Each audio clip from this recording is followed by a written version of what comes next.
मरने के बाद आत्मा आखिर कहाँ चली जाती है, तो चलिए जानते हैं। ऐसा माना जाता है कि मानव शरीर नश्वर है। जिसने जन्म लिया है उसे एक ना एक दिन अपने प्राण त्यागने ही पड़ते हैं। भले ही मनुष्य या कोई अन्य जीवित प्राणी 100 वर्ष या उससे भी अधिक क्यों ना जी ले, लेकिन अंत में उसे अपना शरीर छोड़कर वापस परमात्मा की शरण में जाना ही होता है। यद्यपि इस सच से हम सभी भली भांति परिचित हैं, लेकिन मृत्यु के पश्चात जब शव को अंतिम विदाई दे दी जाती है तो ऐसे में आत्मा का क्या होता है, यह बात अभी तक कोई नहीं समझ पाया है। एक बार अपने शरीर को त्यागने के बाद वापस उस शरीर में प्रदार्पित होना असंभव है, इसीलिए मौत के बाद की दुनिया कैसी है यह अभी तक एक रहस्य ही बना हुआ है।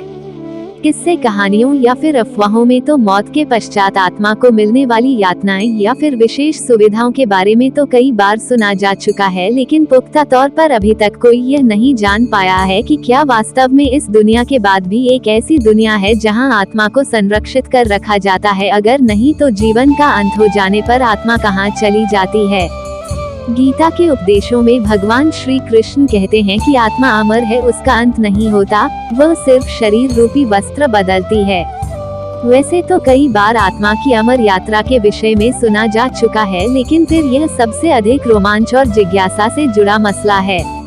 शरीर त्यागने के बाद कहाँ जाती है आत्मा। गरुड़ पुराण, जो मरने के पश्चात आत्मा के साथ होने वाले व्यवहार की व्याख्या करता है, उसके अनुसार जब आत्मा शरीर छोड़ती है तो उसे 2 यमदूत लेने आते हैं।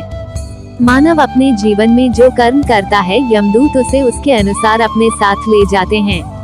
अगर मरने वाला सज्जन है, पुण्यात्मा है, तो उसके प्राण निकलने में कोई पीड़ा नहीं होती है, लेकिन अगर वो दुराचारी या पापी हो तो उसे पीड़ा सहनी पड़ती है।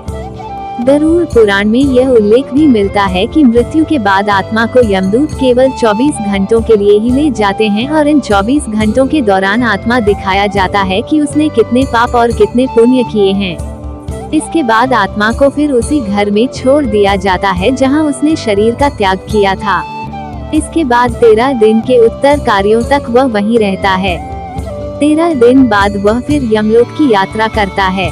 पुराणों के अनुसार जब भी कोई मनुष्य मरता है और आत्मा शरीर को त्याग कर यात्रा प्रारंभ करती है तो इस दौरान उसे 3 प्रकार के मार्ग मिलते हैं। उस आत्मा को किस मार्ग पर चलाया जाएगा यह केवल उसके कर्मों पर निर्भर करता है। ये 3 मार्ग हैं: अर्ची मार्ग, धूम मार्ग और उत्पत्ति विनाश मार्ग। अर्ची मार्ग ब्रह्मलोक और देवलोक की यात्रा के लिए होता है, वहीं धूम मार्ग पितृलोक की यात्रा पर ले जाता है और उत्पत्ति विनाश मार्ग नर्क की यात्रा के लिए है।